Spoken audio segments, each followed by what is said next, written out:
नमस्कार दोस्तों, आज हम ऐसी जगह जा रहे हैं जो कि हिंदू धर्म के लिए बहुत ही पावन जगह है और नाम है संगम। हाँ, आज हम चल रहे हैं प्रयागराज के संगम में, जहाँ पे गंगा, जमुना और सरस्वती तीनों नदियों का संगम हुआ है। और हम जानने की कोशिश करेंगे कि वो दिखती हैं या नहीं दिखती हैं जहाँ पे संगम हुआ है तीनों लोगों का। आप गंगा और जमुना को तो देखेंगे, लेकिन सरस्वती नहीं देखेंगे। हम पहुँच चुके हैं संगम घाट पे। यहाँ पे देखिए बहुत सारे लोगों का जीवन जो था इसी पे निर्भर था। उनकी रोज़ी रोटी यहीं से चलती थी, लेकिन कोविड की वजह से उनको बहुत ही संघर्ष करना पड़ा। यहाँ पे आने के बाद ऐसा लगता है कि हम कितने शांत जगह, कितना पीसफुल जगह पे आए हैं, जहाँ पे शांति ही दिखती।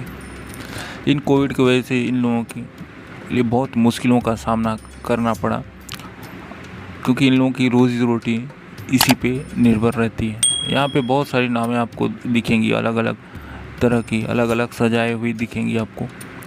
और ये जो घास दिख रही है, ये बारिश की वजह से तालाबों और इन सब में बह के इसमें आ जाती हैं, क्योंकि आपको मालूम होगा कि हर जगह का पानी जो रहता है बारिश में, वो गंगा में ही आके मिलता है इसके आसपास के जगहों से, है ना। चलिए आइए चलते हैं और नाव में बैठ के घूमते हैं और जानने की कोशिश करते हैं कहाँ पे संगम है।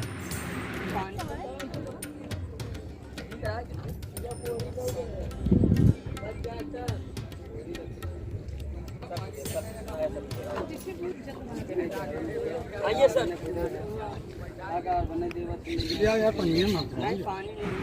यहाँ की ऐतिहासिक चीज़ों के बारे में भी जानें।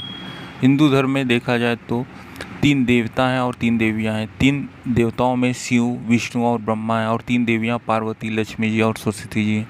इसलिए सभी जगह त्रिवेणी का महत्व और बढ़ जाता है। त्रिवेणी का अर्थ वह स्थान जहाँ 3 नदियाँ आकर मिलती हैं, जहाँ 3 नदियों का संगम होता है। प्रयाग की गंगा नदी में एक स्थान ऐसा है जहाँ पे 3 नदियों का संगम होता है, और उसी को हम देखने जा रहे हैं। तो बाबूजी वहाँ माँ का भेंट होता है। तो पिंडदान होता ना? नहीं, पिंडदान नहीं, जिसको नारियल फूल जो लोग डालते हैं। अच्छा, वहाँ तख्ता बांधे हैं तो गहराई तो मजे कोई ना हो। गहराई बाबू जहाँ बनाए हैं वो कमर तक जल है, अगल बगल 20-25 जल है। दरअसल इस संगम के पीछे बहुत सारी कहानियाँ हैं, जिसमें एक कहानी ये है कि यह श्रीमद् भागवत पुराण में बड़े विस्तार से मिलती है कि सरस्वती पूर्व काल में स्वर्ण भूमि में बहा करती थी। स्वर्ण भूमि का नाम स्वर्ण राष्ट्र पड़ा। धीरे धीरे कालांतर में यह सौराष्ट्र हो गया, किंतु यह सौराष्ट्र प्राचीन काल में पूरा मारवाड़ भी अपने अंदर समेटे हुआ था। सरस्वती यहाँ पर बड़े प्रेम से बहती थी। नित्य इनकी पूजा और अर्चना होती थी। धीरे धीरे चूँकि इस प्रदेश के लोग यवनों के संपर्क में आकर यवन आचार विचार के मानने वाले होने लगे, तो सरस्वती ब्रह्मा जी से अनुमति लेकर मारवाड़ एवं सौराष्ट्र छोड़कर प्रयाग में आकर वास करने लगी। और तब से सरस्वती के वहाँ से चले आने के बाद वह पूरी भूमि मरुभूमि में परिवर्तित हो गई, जिसे आज राजस्थान के नाम से जाना जाता है। सर, वैदिक काल में एक और नदी दृष्टद्युति का वर्णन भी मिलता है। यह सरस्वती नदी की सहायक नदी थी। यह भी हरियाणा से होकर बहती थी। कालांतर में जब भीषण भूकंप आया और हरियाणा तथा राजस्थान की धरती के नीचे पहाड़ ऊपर उठे, तो नदियों के बहाव की दिशा बदल गई। एक और जहाँ सरस्वती लिप्त हो गई, वहीं दृष्टद्युति के बहाव की दिशा बदल गई।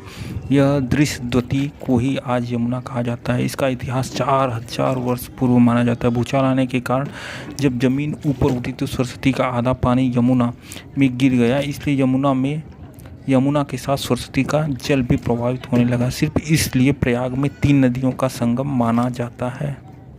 आप अगर यहाँ पे जाएंगे और ढूंढने की कोशिश करेंगे तो आपको दिखेंगी एक ऐसी जगह है जहाँ पे आपको, जो आगे हम देखेंगे, जहाँ पे दोनों नदियाँ मिलती हैं। लेकिन ये ऐसे आपको नहीं दिखेंगे, जब या तो हवाएं बहती रहेंगी तब दिखेंगे, क्योंकि वहाँ पे लहरें जो होती हैं आपस में टकराती हैं, और तब एहसास होता है, महसूस होता है, देखने पे लगता है कि हाँ, 2 नदियाँ, 2 धाराएँ आपस में मिल रही।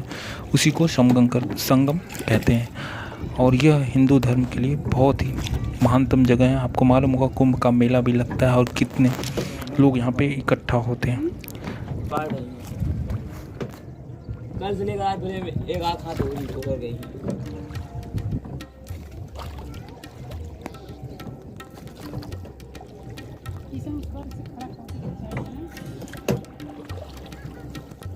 संगम के है ना, वो बाबू जी यहाँ पास है। यही संगम है। हाँ, इनमें कुछ नहीं दिख रहा है, यही बोल रहे हैं ना। अरे आपको समझ में आ रहा है, इनका जल शांत है, उनका जल बह रहा है, ये समझ में आ जाएगा आपको। तो कलर देखना, वो सुबह ये तो क्लियर तब दिखेगा सुबह।